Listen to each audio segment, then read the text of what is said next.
शेतकरी मित्रांनो, महाविकास आघाडी जर केंद्रात सत्तेत आली तर शेतकरी बांधवांसाठी ते 5 मोठे निर्णय घेणार आहेत। या संदर्भात त्यांनी आपल्या जाहीरनाम्यात माहिती दिलेली आहे। तर महाविकास आघाडीच्या जाहीरनाम्यात शेतकऱ्यांसाठीचे 5 मोठे निर्णय काय आहेत, थोडक्यात या व्हिडिओमध्ये आपण ते जाणून घेणार आहोत। त्यासाठी हा व्हिडिओ शेवटपर्यंत नक्की पहा। व्हिडिओ माहितीपूर्ण आणि उपयुक्त वाटल्यास व्हिडिओला लाईक करा, चॅनलला सबस्क्राइब करून घ्या, नोटिफिकेशन बेल नक्की दाबा। तर चला सुरू करूयात हा अत्यंत महत्त्वाचा व्हिडिओ। शेतकरी मित्रांनो, महाविकास आघाडीच्या जाहीरनाम्यातील शेतकऱ्यांसाठीचा पहिला मोठा निर्णय म्हणजे शेतकऱ्यांना संपूर्ण कर्जमुक्ती दिली जाईल। शेतकरी कर्जबाजारी होणार नाही याची खबरदारी घेतली जाईल। त्यानंतर दुसरा मोठा निर्णय, स्वामीनाथन आयोगाच्या शिफारसीनुसार शेतकऱ्यांच्या मालाला हमीभाव देण्यासाठी कायदेशीर तरतूद केली जाईल।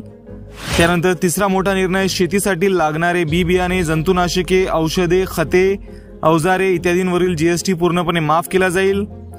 चौथा मोठा निर्णय म्हणजे पीक विम्याचे जाचक निकष काढून शेतकऱ्यांना अनुकूल आणि फायदेशीर ठरतील असे निकष बनविले जातील। आणि पाचवा मोठा निर्णय म्हणजे अन्नदाता शेतकऱ्यांचा तोटा होणार नाही अशा रीतीने कांदा, सोयाबीन आणि इतर शेतमालाच्या आयात निर्यातीचे धोरण ठरविले जाईल। तर मित्रांनो, महाविकास आघाडी सरकारच्या जाहीरनाम्यातील हे जे 5 मोठे निर्णय आहेत, जर ते सत्तेत आले तर या 5 मोठ्या निर्णयांची अंमलबजावणी ते करतील। तर तुम्हाला हे निर्णय कसे वाटले कमेंट बॉक्समध्ये नक्की कळवा। यापेक्षा आणखी काय निर्णय व्हायला हवे होते हे सुद्धा आम्हाला नक्की सांगा।